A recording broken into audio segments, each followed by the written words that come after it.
When examining the momentous events of the French Revolution of 1792, historians often focus on the tumultuous happenings in the bustling streets of Paris. Their narratives vividly capture the September massacres, the dramatic fall of the monarchy, and the fiery revolutionary zeal that swept through the city.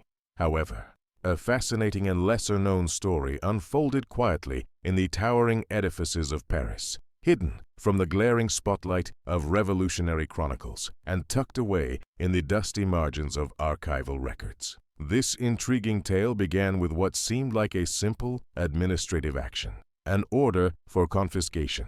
Workers across the nation were instructed to remove the bells from churches, cathedrals, and civic towers throughout France. This was part of an initiative to gather metal resources to bolster the war effort, as the fledgling republic steeled itself against monarchist forces. The plan was straightforward: seize the bronze, melt it down, and assess its potential to fulfill the revolution's pressing needs for cannons and currency. Yet, as laborers commenced the task of dismantling the bells from iconic structures like Notre Dame and other time-worn edifices, they stumbled upon something entirely unexpected. Hidden within the lofty tower chambers, at elevations rarely noted in maintenance logs, workers uncovered enigmatic mechanisms that had remained concealed for generations. These systems, with their intricate configurations and stunning complexity, bore no resemblance to any known methods of bell hanging. The engineering defied comparison with contemporary bell-founding manuals and did not echo the familiar French or Italian traditions of campanology.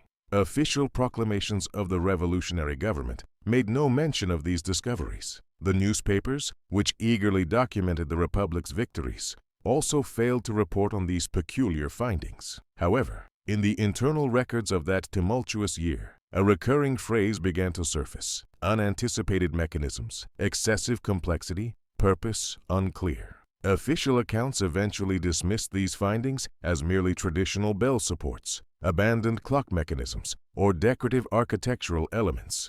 Nothing extraordinary, nothing warranting further scrutiny. Yet, the removal records from that era, processed in the shadowy corners of government offices, while Paris celebrated its liberation from monarchy, tell a different story. They reveal that workers stood alongside copper conduits, crafted with a precision far beyond the metalworking capabilities of that period. These components assembled with such seamlessness that even in the grainy sketches of the revolutionary era, conveyed an undeniable sophistication. The patterns of coiled metal and geometric chambers bore no resemblance to any documented European bell-hanging tradition. Instead, they hinted at something more ancient, more mathematical, and far more intentional.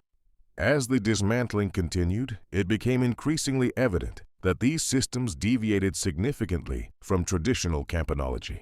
The further the workers delved, the less these mechanisms resembled mere bell-hanging apparatuses. Instead, they began to appear as technology that had been purposefully utilized, maintained, and concealed over the ages.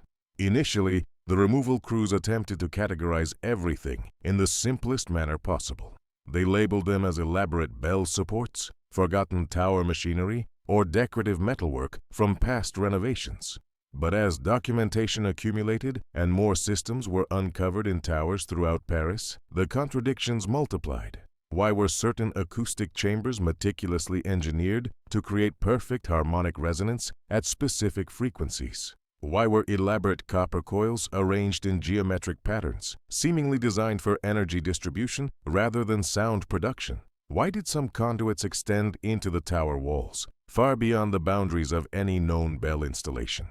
And the most perplexing question of all, why were these systems so enormous in scale? The removal process required precise inventories, yet the acoustic infrastructure within sections of Notre Dame, Sainte-Chapelle, and numerous parish churches seemed to have been constructed for a purpose far beyond calling the faithful to prayer.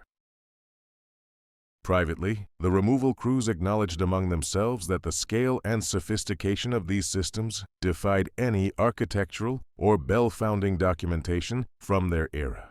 While they refrained from using terms like vanished technologies, they recognized something equally unsettling: It appeared that someone had constructed these systems for an entirely different purpose than bells or musical instruments, perhaps for power generation. As the records accumulated, so did the silence. Reports became more concise, accounts grew ambiguous, and sketches ceased to depict the full scope of the mechanisms.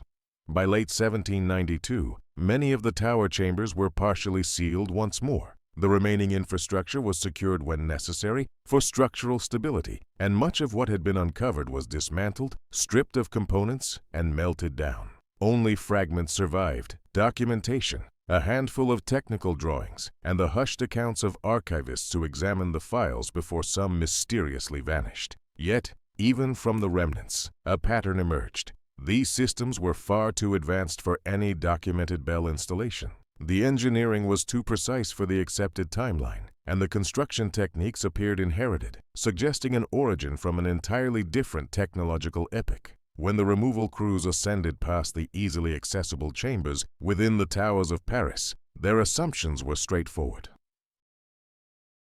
They anticipated finding standard bell-hanging apparatus, perhaps some abandoned clock machinery, and scattered traces from earlier renovations, nothing peculiar, nothing exceptional. However, within a matter of weeks, that premise unraveled. Instead of a clear arrangement of bells and supports, the crews encountered a series of acoustic chambers that defied the conventional functions of cathedral tower spaces. The initial anomaly was tuning. Each tower, from Notre Dame to Saint-Sulpice to Saint-Germain-des-Prés and countless others, appeared to maintain the same fundamental resonance frequency, the same harmonic intervals, and the same geometric arrangement. Different churches, built by different architects and bell founders across different centuries, should not exhibit such uniformity. They were not supposed to be in perfect acoustic alignment with structures erected generations apart. Yet, throughout Paris, they were. Resonance chambers in one cathedral seemed to amplify frequencies that matched perfectly with chambers in another church, kilometers away. Acoustic channels aligned with those in entirely different districts. Bell chambers maintained consistent dimensional ratios, even when constructed in vastly different architectural styles. It was as though each tower that graced the Parisian skyline was replicating an original frequency pattern, one that no longer appeared in any architectural documentation.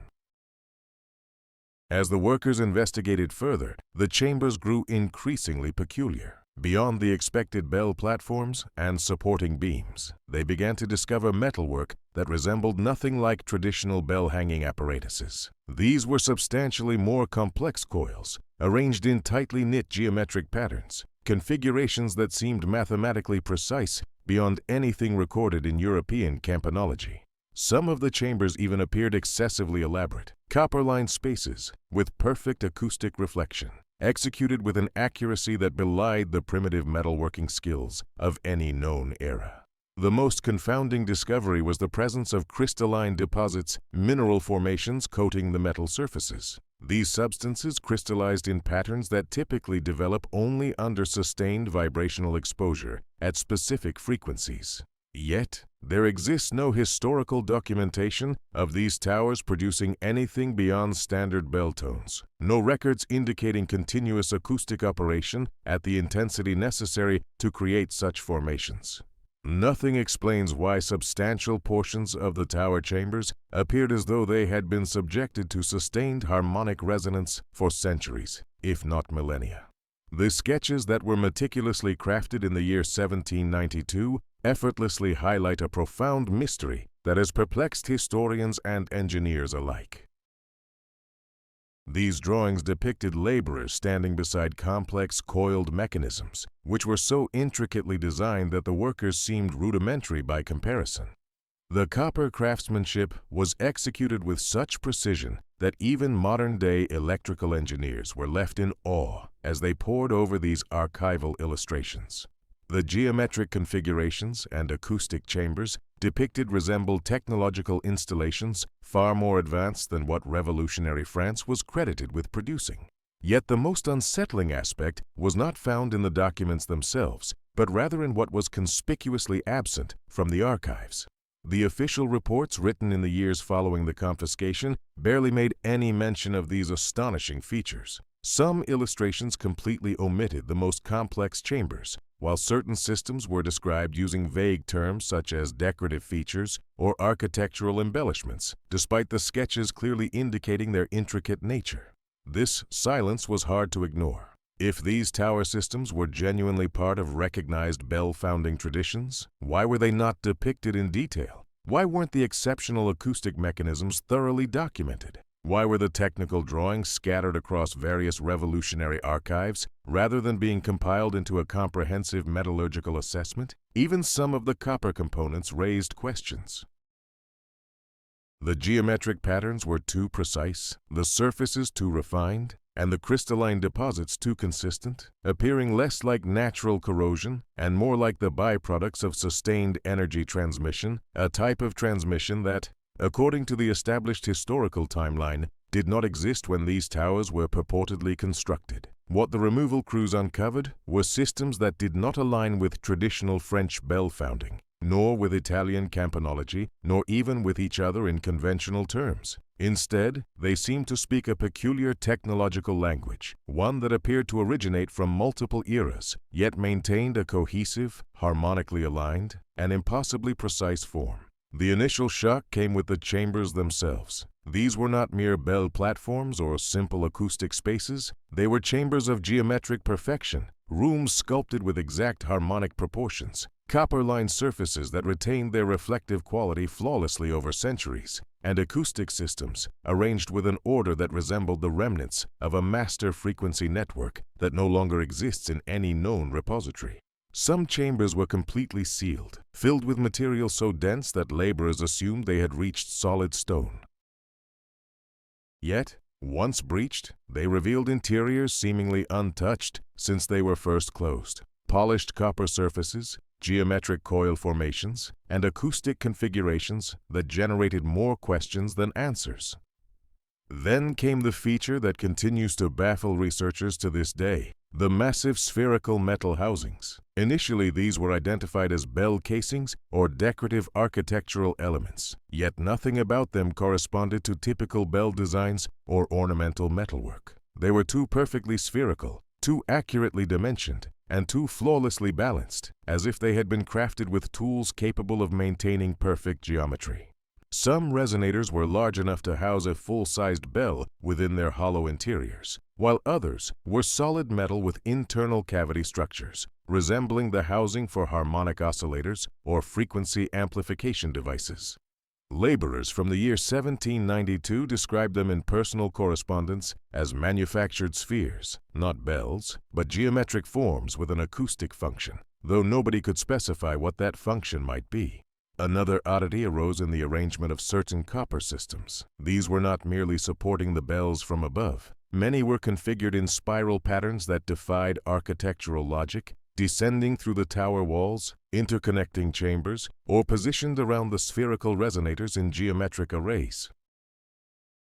This inspired an unsettling possibility. The bells above may not have merely served to call the faithful. They may have been the visible components of something substantially larger, a system whose true dimensions were never documented, never taught, and never clarified in the authorized history of European architecture.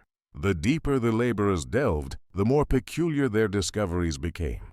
Copper components emerged with completely uniform dimensions, some surfaces polished to mirror finishes, refined and almost reflective, while others displayed precision, formed geometric patterns so exact that contemporary metallurgists still debate what tools could have created them. Yet, the discovery that caused the most bewilderment was the crystalline structures embedded within the copper itself. Certain formations appeared resonant, vibrational, or frequency-aligned, even though they were part of systems supposedly older than any acoustic science sophisticated enough to produce such results. The authorized explanation that followed suggested natural mineral deposits or corrosion patterns, but this did not explain why the crystals emerged within the copper in patterns, not randomly distributed, but aligned, geometric, and organized as if the metal was exposed to specific frequencies over prolonged periods. Such a result demands vibrational exposure, far exceeding bell ringing, any musical performance, and anything documented in European architectural history. Shortly after these discoveries, a peculiar series of events began to unfold. Chambers were stripped of their mechanisms, systems dismantled, and complex portions of the installations removed from the towers entirely. Some of this was officially designated as metal reclamation, deemed necessary to support the Revolutionary War effort. However, the choices regarding which systems to remove first and which components to melt down immediately raised subtle questions among observers. The mechanisms destroyed promptly were invariably those that most challenged the authorized chronology. The geometric resonators, the copper coil arrays, the crystalline-coated systems, and the acoustic chambers that seemed to connect to conduits running throughout the tower structures. These conduits were perhaps the most enigmatic discovery of all. They were not random architectural features. They were components of a systematic configuration, a network of channels that appeared less like construction details and more like infrastructure. Aligned, calculated, and organized as if they once linked to a substantially larger harmonic network, one that connected every major tower throughout Paris, and possibly beyond, long before any known culture documented such systems. Yet, almost as swiftly as they were uncovered, many were destroyed. In the shadows of history, certain events unfold with the quiet grace of a whispered secret, their truths obscured, and their remnants dissolved into obscurity. During the final months of the 1792 Bell confiscations, something extraordinary began to emerge, something that demanded attention despite the silence surrounding it. As one delves into these mysterious proceedings, it becomes evident that the operation did not simply come to a natural halt. Instead, it gathered momentum, as if driven by an invisible force. It was not a matter of completion, of reaching a definitive end, but rather of an accelerated pace, a hastened conclusion. The further the crews tasked with removal ventured into their mission, the more the nature of their records began to shift. What started as methodical, almost mundane documentation gradually transformed into something more cryptic and guarded. The language used in the final entries grew vague and incomplete, hinting at an unseen hand dictating what could and could not be recorded. And thus, the enigma deepens. The ultimate mystery takes root within the towers of Paris, where the final chambers accessed by these laborers defied conventional classification. They did not fit the mold of architectural wonders or decorative masterpieces. They transcended the boundaries of what could be understood. These chambers were not mere bell-hanging apparatuses. They represented something entirely different, something beyond comprehension. Among the scant accounts that survived, there were descriptions of systems that transformed from the familiar to the incomprehensible. Copperwork of such precision that even the thinnest blade could not penetrate the connections. Geometric chambers crafted with an accuracy that seemed far beyond the capabilities of pre-industrial France. Resonators engineered to handle frequencies that surpassed anything bells of the time could produce, and conduits that snaked their way through the towering structures, disappearing into the walls beneath what are now modern edifices. Yet, here lies the part that remains consistently shrouded in secrecy. The most intricate systems, the ones of unparalleled sophistication, were the first to be dismantled and melted down. Laborers recounted dismantling entire chambers, removing components, and obliterating installations that had only just been uncovered. The process was not slow or methodical. It was swift and decisive. The official reasoning cited was a shortage of metal, a necessity driven by military demands, and the urgency of a revolution. But if the sole objective was to reclaim bronze, why then were the most complex, geometrically exact, and acoustically advanced systems the first to be destroyed? And why were the simpler bells often left untouched, while the elaborate mechanisms were prioritized for destruction? The logic behind these actions becomes elusive unless one considers a different kind of threat posed by these tower systems, not a physical danger, but a threat to historical understanding. If indeed the infrastructure within Paris's towers showcased acoustic engineering that surpassed the known capabilities of the era, and if certain systems bore no resemblance to any documented bell-founding traditions, then the entire accepted narrative of European technological progress begins to crumble. Imagine for a moment the implications if Europe's grandest cathedrals were erected around something far older, something functional and engineered for purposes beyond worship. Consider the possibility that these towers were more than architectural marvels. They were the visible components of a vast continental frequency network, predating recorded history. This revelation might explain why the discoveries of 1792 were systematically obliterated, not to fuel the revolution, but to eradicate evidence. The sketches that remain tell their own story, depicting laborers standing beside systems that appear almost technological. Geometric configurations echoing frequency generation, acoustic chambers too advanced for their presumed era. These are not the types of findings historians are eager to explain. Rather, they are the ones often left unspoken, brushed aside. This brings us to the ultimate inquiry. Why was the most sophisticated evidence, these complex acoustic systems, the geometrically precise infrastructures, meticulously destroyed? When one steps back to observe, the pattern emerges clearly. Resonance chambers were dismantled. Geometric copper arrays were taken apart. Spherical resonators were deconstructed. Frequency-aligned conduits were removed. Crystalline-coated systems vanished, and portions of technical documentation disappeared, as if the confiscation had unintentionally unveiled a chapter of history not meant to surface. A chapter more ancient than the French monarchy, predating recorded Christianity, and more ancient than the narrative we have been handed down. For one fleeting moment in 1792, the towers opened just enough to reveal this hidden past. But instead of exploring it, they destroyed it, melted it, dismantled it, and then either forgot it or pretended to. If indeed, Europe's grand cathedrals concealed frequency generation systems, constructed by a civilization long lost to us, the genuine question becomes not what was discovered in 1792, but what else remains hidden within the towers of the world. What other churches, what other structures, what other acoustic systems were discreetly destroyed long before anyone thought to properly document them? The Bell confiscation of 1792 was not merely a revolutionary effort to reclaim metal. It was a brief, unintended glimpse into a version of history that was never meant to be witnessed. As we ponder these mysteries, we are reminded that countless cities may harbor stories similar to this one, waiting to be uncovered, whispered among the echoes of the past.